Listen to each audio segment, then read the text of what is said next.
Ada satu hal yang membuat kita merinding setelah mendengar pidato Prabowo di hari lahir Pancasila. Kita baru sadar, 80 tahun setelah Indonesia merdeka, Prabowo ternyata sedang membicarakan kegelisahan yang sama dengan Soekarno. Padahal mereka hidup di dua zaman yang berbeda. Yang satu memimpin saat Indonesia baru lahir, yang satu memimpin saat Indonesia sudah berusia 80 tahun. Tapi kenapa isi kegelisahannya bisa sama? Apa sebenarnya yang belum selesai di negeri ini? Yuk kita bahas!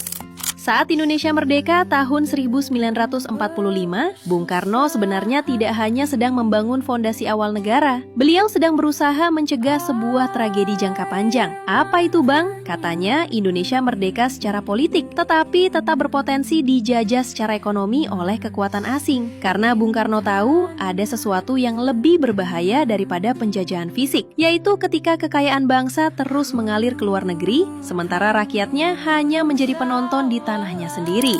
Nah, yang mengejutkan, 80 tahun kemudian kegelisahan yang hampir sama terdengar dari pidato Prabowo. Indonesia punya nikel, punya emas, punya sawit, punya laut yang luas. Tapi pertanyaannya, kalau Indonesia begitu kaya, kenapa kemiskinan masih menjadi pekerjaan rumah? Kenapa ketimpangan masih ada? Dan kenapa kekayaan negeri ini sering terasa dekat, tetapi manfaatnya belum sepenuhnya dirasakan rakyat? Disitulah benang merah Soekarno dan Prabowo bertemu. Keduanya sama-sama percaya bahwa Indonesia tidak boleh hanya kaya di atas kertas. Kekayaan itu harus kembali kepada rakyat. Kedaulatan itu harus kembali direbut, Bung. Ratusan tahun mereka datang, ratusan tahun mereka adu domba kita. Sampai sekarang dengan uang mereka membiayai LSM-LSM untuk mengadu domba kita.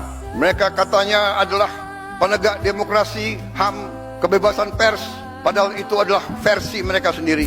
Nah guys, pidato Prabowo 1 Juni 2026 sebenarnya bukan sekedar pidato tentang Pancasila. Ini adalah pengingat bahwa setelah 80 tahun merdeka, perjuangan terbesar bangsa ini bukan lagi merebut kemerdekaan, tetapi memastikan kekayaan Indonesia benar-benar dinikmati oleh rakyat Indonesia. Karena negara yang kaya dengan SDA itu biasa saja. Yang luar biasa adalah ketika rakyatnya ikut merasakan kekayaan itu. Jadi jangan bangga hanya karena Indonesia kaya. Banggalah ketika kekayaan Indonesia berhenti lewat di depan rakyat, lalu mulai tinggal bersama rakyat. Setuju atau tidak? Tulis pendapatmu di kolom komentar.